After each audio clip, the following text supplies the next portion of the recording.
Shalom, puji Tuhan, salam sehat buat kita semua. Mari kita akan kembali pada program Sapaan Firman Gembala. Dan mari kita siapkan hati untuk bersama-sama berdoa. Kami datang menghadap hadirat-Mu yang kudus, ya Allah Bapa, di dalam nama Tuhan Yesus Kristus. Kiranya Roh Kudus-Mu boleh menuntun kami untuk masuk dalam seluruh kebenaran firman-Mu, membangun iman percaya kami, sehingga kami boleh tetap berdiri kokoh di atas dasar firman yang hidup, di tengah situasi kehidupan dunia yang penuh dengan goncangan ini, dan kami terus berpegang teguh dan diterangi oleh kebenaran firman-Mu. Terpujilah nama-Mu ya Bapa, urapi kami semua dalam nama Tuhan Yesus Kristus. Haleluya, amin. Bapak, Ibu, dan Saudara yang saya kasihi di dalam Tuhan Yesus Kristus, hari ini kita akan sampai pada pembacaan Alkitab kita di dalam Amsal pasal yang ke-6. Amsal pasal yang ke-6 ayat 1 sampai 19. Amsal pasal yang ke-6 ayat 1 sampai 19. Demikian firman Tuhan. Berbagai-bagai nasihat. Hai anakku, jika engkau menjadi penanggung sesamamu dan membuat persetujuan dengan orang lain, jikalau engkau terjerat dalam perkataan mulutmu, tertangkap dalam perkataan mulutmu, buatlah begini, hai anakku, dan lepaskanlah dirimu. Karena engkau telah jatuh ke dalam genggaman sesamamu, pergilah, berlututlah, dan desaklah sesamamu itu. Janganlah membiarkan matamu tidur, dan kelopak matamu mengantuk. Lepaskanlah dirimu seperti kilat daripada tangkapan. Lepaskanlah dirimu seperti kijang daripada tangkapan, seperti burung daripada tangan pemikat. Hai pemalas, pergilah kepada semut, perhatikanlah lakunya, dan jadilah bijak. Biarpun tidak ada pemimpinnya, pengaturnya, atau penguasanya, ia menyediakan rotinya di musim panas dan mengumpulkan makanannya pada waktu panen. Hai pemalas, berapa lama lagi engkau berbaring? Bilakah engkau akan bangun dari tidurmu? Tidur sebentar lagi, mengantuk sebentar lagi, melipat tangan sebentar lagi untuk tinggal berbaring, maka datanglah kemiskinan kepadamu seperti seorang penyerbu, dan kekurangan seperti orang yang bersenjata. Tak bergunalah dan jahatlah orang yang hidup dengan mulut serong, yang mengedipkan matanya, yang bermain kaki dan menunjuk-nunjuk dengan jari, yang hatinya mengandung tipu muslihat, yang senantiasa merencanakan kejahatan, dan yang menimbulkan pertengkaran. Itulah sebabnya ia ditimpa kebinasaan dengan tiba-tiba. Sesaat saja ia diremukkan tanpa dapat dipulihkan lagi. 6 perkara ini yang dibenci Tuhan. Bahkan 7 perkara yang menjadi kekejian bagi hatinya: mata sombong, lidah dusta, tangan yang menumpahkan darah orang yang tidak bersalah, hati yang membuat rencana-rencana yang jahat, kaki yang segera lari menuju kejahatan. Seorang saksi dusta yang menyemburkan kebohongan dan yang menimbulkan pertengkaran saudara. Bapak Ibu yang saya kasihi di dalam Tuhan Yesus Kristus, ya memang di dalam Amsal ini terdapat berbagai-bagai nasihat, ya, terutama juga berkaitan dengan bagaimana sikap dan pola hidup kita, nah, khususnya kita sebagai anak-anak Tuhan, ya, dalam menyikapi pekerjaan umpamanya, ya, atau juga ya bisa menyikapi tata kelola, ya, keuangan yang menjadi berkat Tuhan buat hidup kita, atau juga banyak hal, ya, berkaitan dengan kesehatan, ya. Nah, itu memang bisa kita pelajari dari Alkitab, ya, karena Alkitab itu ya sumber dari segala sumber, ya. Nah, maka orang Kristen harus hidup berpusat kepada kebenaran Alkitab, ya. Nah, Yesus itu firman, ya, firman yang berinkarnasi, ya, menjadi manusia. Nah, Bapak Ibu, hidup yang monoton, ya, hidup yang sangat membosankan, itu pasti terjadi pada kehidupan orang-orang yang sering atau suka bermalas-malasan. Ya, jadi kalau manusia itu tidak bergerak, ya, tidak bekerja, ya, seperti kata Paulus juga, ya, dia tidak akan mendapatkan kehidupan yang layak. Ya, jadi orang yang nggak mau bekerja, kata Rasul Paulus, itu tidak pantas untuk mendapatkan makan, ya, karena kita makan supaya kuat, ya, memenuhi kebutuhan, ya, asupan gizi dalam tubuh, ya, membuat kita sehat. Dan orang sehat itu mesti kerja, ya. Kalau orang sehat tidak kerja, ya, berarti dia sakit, ya. Mungkin fisiknya baik, ya, tapi mentalnya, ya, mental apa sih, mental pengemis, ya. Jadi kalau orang nggak mau bekerja lah, ya, katakan begitu, tentu akan berdampak. Pertama tentu berdampak pada pikirannya, ya, dia akan punya pikiran yang sempit, ya, selalu hanya ingin mencari dan memuaskan kehidupan, dan istilahnya itu ya kesenangan sesaat saja.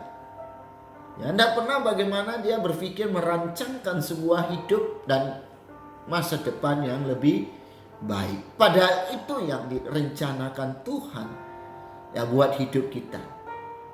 Ya, dia akan merancangkan sebuah kehidupan yang penuh harapan, ya, masa depan yang penuh harapan, ya, mendatangkan sejahtera, ya, dan sebagainya. Nah, jadi kalau orang nggak bekerja, nah, kita berkata ya pasti pikirannya ya sempit, ya, nah, mudah tersinggung, ya. Nah, jadi kalau orang yang giat bekerja, dia nggak ada, ya, waktu untuk dengar kiri kanan, ya. Nah, apalagi dengar-dengarin gosip itu kan kata Alkitab ya, sekali lagi ya, itu pencemooh ya, pencemooh ya. Enggak, dia tidak akan boro-boro punya waktu untuk ada di situ ya. Dengarin aja nggak sempat. Ya. Jadi saya kerap kali kewalahan ya, karena begitu banyak sekali posting-postingan di WhatsApp ya, grup-grup pribadi-pribadi ya, aduh ya. Sehingga nggak mungkin saya bisa baca semua ya. Jadi kadang-kadang saya hanya ya, lihat sepintas ya. Kalau enggak penting-penting ya sudah ya. Karena banyak kesibukan juga ya, yang tentunya membutuhkan energi ya, tenaga, pikiran, waktu untuk mengerjakan segala sesuatu dengan berkualitas ya. Nah, jadi kalau orang itu enggak kerja ya, malas-malasan, pikirannya sempit, gampang tersinggung, gampang emosi. Kan itu bahaya loh ya, kalau orang gampang emosi itu kan bahaya sekali ya. Nah, jadi kalau manusia itu tidak mau bekerja ya, maka ia akan ya katakanlah iseng gitu loh ya. Bikin keonaran, bikin kerusuhan ya. Jadi saya selalu punya prinsip. Nah, semua orang yang datang ke gereja itu jangan dibiarin nganggur dalam gereja. Ya, harus diberdayakan apa yang menjadi karunia masing-masing jemaat. Sebab kalau banyak nanti jemaat di gereja yang nganggur, nanti pendetanya dikerjain, ya, majelisnya dikerjain, rusaklah nanti itu, ya, rusak. Nah, jadi semua harus ya. Jadi kalau orang tanya saya berapa pekerja di gereja Bapak ya, kalau jemaatnya 100 ya 101 ya. Nah, kalau jemaatnya 100 saya tambah 1 kan 101. Nah, jadi 101 orang di dalam gereja itu semua harus jadi pekerja. Kalau enggak nanti yang lain dikerjain ya, kerjaan sesama jemaat lah ya. Jadi rusuh ya, jadi tidak kondusif gitu. Jadi kita harus bikin semua jemaat ya sibuk melayani ya. Walaupun istilah sibuk ini sebenarnya kurang tepat ya. Kita nggak boleh sibuk juga ya, karena kalau sibuk itu konotasinya bisa beda. Tapi oke lah, untuk sementara kita bisa pakai ya, sibuk melayani, supaya tidak ada kesempatan untuk ya bisik-bisik, iseng-iseng dulu loh ya, gosip-gosip ya. Nah, jadi kesempatan untuk bekerja harus kita raih ya. Harus selalu ya, di mana saja, di rumah kah ya, di kantor kah, di tempat usaha kah ya. Dan jangan juga lah kerjanya main handphone terus, betul enggak ya, main WhatsApp terus. Itu juga nggak produktif ya. Nah, kenapa ya, kemiskinan itu kan bukan saja menjadi bagian hidup orang yang tidak mendapatkan kesempatan untuk bekerja ya, tapi kemiskinan itu lebih sebagai akibat dari orang yang malas bekerja ya. Rajin pangkal kaya, malas ya pangkal miskin. Nah, jadi selanjutnya di dalam kitab Amsal ini kan dikatakan, kalau kita nggak kerja, maka kerjanya hanya bikin dosa aja. Ya, dari ayat 12 sampai ayat 19 itu daftar ya, keisengan manusia yang baik disadari atau tidak, itulah sebenarnya dosa yang dibenci oleh Tuhan. Walaupun nggak cuman itu tentunya ya, tapi paling tidak itulah, coba lihat apakah memang ya kriteria-kriteria ya, yang disebutkan oleh Alkitab tuh ada pada diri kita. Ya kalau ada berarti kita harus bertindak ya, bertindak untuk menghindarinya. Ya, jadi Bapak Ibu saudara baca baik-baik ya, ayat 12 sampai 19. Nah, disebutkan ada dosa-dosa yang dibenci Tuhan ya. Nah, jadi kalau ini yang tetap kita kerjakan, nah tentunya akan merusak hubungan kita dengan Tuhan ya, karena gak mungkin kita bisa menyatu dengan Tuhan kalau kita masih ya, hidup dalam dosa. Ya, soal kita bisa jatuh ke dalam dosa, iya. Ya, tapi Alkitab juga katakan ketika kita sadar, ya bangkit. Ya bangkit. Nah, ya kita jangan sampai merusak hubungan kita dengan Tuhan. Ya, hubungan kita dengan sesama ya. Nah, dan yang pasti ya, ini semua akan mendatangkan kerugian dalam kehidupan kita ya, baik secara pribadi maupun dengan sesama ya. Jadi percayalah Bapak Ibu Saudara, ya namanya orang berbuat baik itu tidak ada ruginya kok ya. Nah, jadi hidup dalam ketaatan kepada Allah itu tidak akan ada ruginya. Nah, percaya saya. Soal tantangan, soal godaan, soal cobaan ya lazimlah ya. Nah, kita berkata itu lumrah. Ya, karena toh juga memang kita masih hidup dalam kedagingan. Ya, jadi nafsu kedagingan itu yang harus kita bisa kendalikan. Ya, sehingga hidup kita nyaman, tenang ya, dan semua apapun ya, dalam hidup kita percaya ada pertolongan Tuhan yang nyata. Jadi ada banyak hal ya, yang bisa kita lakukan ya, yang juga bisa menjadi kebaikan, tapi juga sebaliknya bisa menjadi kebencian ya, bagi Allah. Nah, maka tidak ada pilihan lain selain kita harus tetap melakukan segala hal yang menyenangkan hati Tuhan, memuliakan Tuhan, dan memberkati sesama. Ya, sehingga kita bisa mengambil sikap ya, langkah yang tepat. Nah, tidak terus terjebak ya dalam lumpur dosa ya. Karena memang untuk itulah Tuhan datang untuk membebaskan kita.